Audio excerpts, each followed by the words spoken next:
everyday heroes actually aren't all that rare. Still, acts of heroism in the face of mortal danger are unusual enough that when they happen, there ought to be a medal. And as Scott Simon of NPR will now tell us, there is. Here's a question for you. It's Spider-Man! Do heroes look like this? Or like this? Ashley Aldrich, a 19-year-old mother of two in Auburn, Illinois. I was making lunch for the kids, and I had just finished cleaning up when I saw Earl sitting out here yelling for help. She didn't know Earl Moorman's name then, just that he was a stranger in a wheelchair on the train tracks right outside her home. I went to the neighbor and asked him if he could watch the kids for a minute while I came to check on Earl.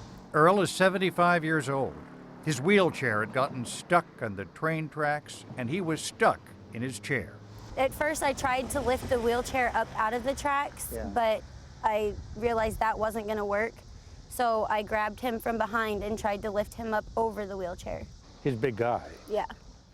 The guard arms had closed because a train was roaring straight at them. Every time I looked up, it was closer. And the point when I actually was able to get him out, I was pulling him back, and the train smashed into the chair. It was seconds after I pulled him out. Are you in the slide? Heroes like Ashley Aldrich are courageous and rare. But each year, something called the Carnegie Hero Fund Commission gives medals, scholarships, medical expenses if required, and a reward of about $5,000 to an average of 88 people in the United States and Canada. Lots of people think they know what a hero is. You have a particular definition. It's a person who's under no obligation to act, leaves a place of safety, puts himself or herself in serious risk of death or major injury to save the life of another human being. Mark Glasgow is chairman of the Carnegie Hero Fund Commission in Pittsburgh. These people are almost always rescuing strangers. They're not bound to them by family or tribe or any personal interest. The Carnegie Hero Fund is one of many philanthropic institutions founded by Andrew Carnegie. He came to Pittsburgh from Scotland when he was just a boy and rose to become one of the titans of the American steel industry and one of the richest men in the world. In 1901, at the age of 65, he sold the Carnegie Corporation and put his millions to work in foundations that still bear his name. He was a man of ideas. He was tremendously concerned with issues of peace and justice and ethics, and established organizations to support all of those things. And then, on a frigid January day in 1904, a mine explosion near Pittsburgh killed 181 men. Andrew Carnegie was shaken, and he shared his sorrow in this letter pulled from the Foundation's archive. "I can't get those widows and children of the mine out of my head," he wrote. He was particularly moved by the stories of two men, Selwyn Taylor and Daniel Lyle, who gave their lives trying to save men they had never met who were trapped in the mine. Carnegie minted 2 medals in their honor and gave them to their families, making Taylor and Lyle the first Carnegie Heroes. I really have to say that for our family in general, heroism has always been pretty high. Linda Tyrell Hills is Andrew Carnegie's great-granddaughter. She sits on the board of the Hero Fund. A tragedy or something terrible can be taking place, and a whole bunch of people are just standing there and going, "Oh, my God, what do we do?" Or they don't do anything, or they run the other way. And then this individual somehow finds that deeper inner strength that they're compelled to help this person in need. In the last 112 years, over 9,800 men, women, and children have been honored. Each has a remarkable story. Louis Bowman of Wilkinsburg, Pennsylvania, was one of the first to receive the award. He rescued a man from drowning on July 17, 1904. On March 26, 1912, 12-year-old Henry Matthews of Dothan, Alabama, saved a 3-year-old from an abandoned well. Professional boxer Riddell Stitch of Louisville, Kentucky, received the award twice.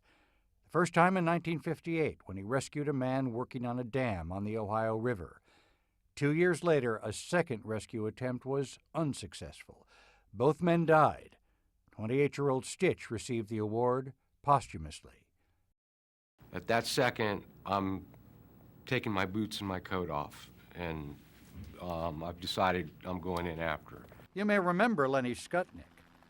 January 13, 1982, he dove into the frozen waters of the Potomac River to save a plane crash victim as she began to drown. 78 people died that day. There were only 5 survivors, and thanks to Lenny Skutnik, one of them was Priscilla Tirado, who lost her husband and baby in the crash. Then I swam off to the side, and that was mission accomplished. None of them think they did anything extraordinary. They think that it just is something that you do, and yet we well know that that's not true. I don't know why I ran towards it. I just, I would hope that anybody would have done the same thing. But would we? Andy Baugh is 29 years old, a husband, father, and a midget car racer. He was on the track last year when he saw a rival car crash and burst into a fireball.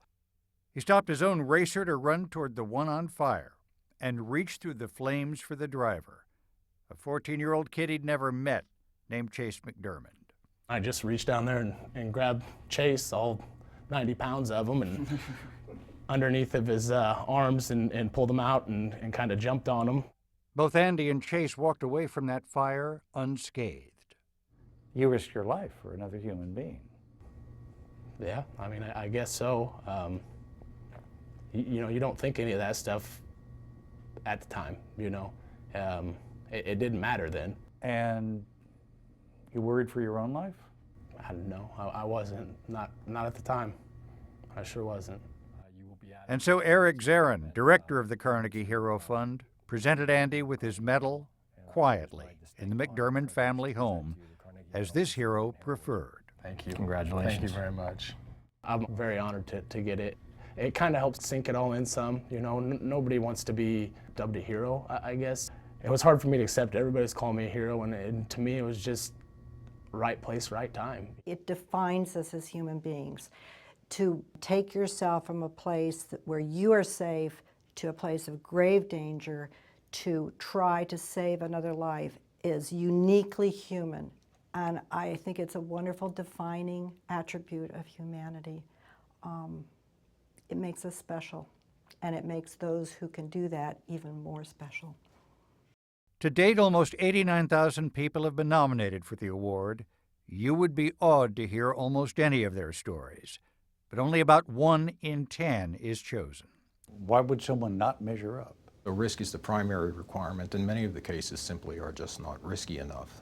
Walter Rutkowski, who's now president of the fund, was one of its investigators for many years.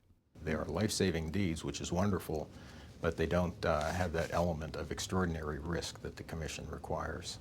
It's the damsel tied to the railroad track, and the night comes and unleashes her right before the train strikes. And sometimes the night is a damsel, which brings us back to Ashley Aldrich. It is indeed my honor and privilege to present today the Carnegie Medal for Heroism to Ashley Marie Aldrich for her life-saving actions on September 15th, 2015. Ashley, congratulations. Thank you. And the biggest reward isn't a medal or money. I would want someone to do that for me if that was my grandpa stuck. So I just had to. Just what a hero would say.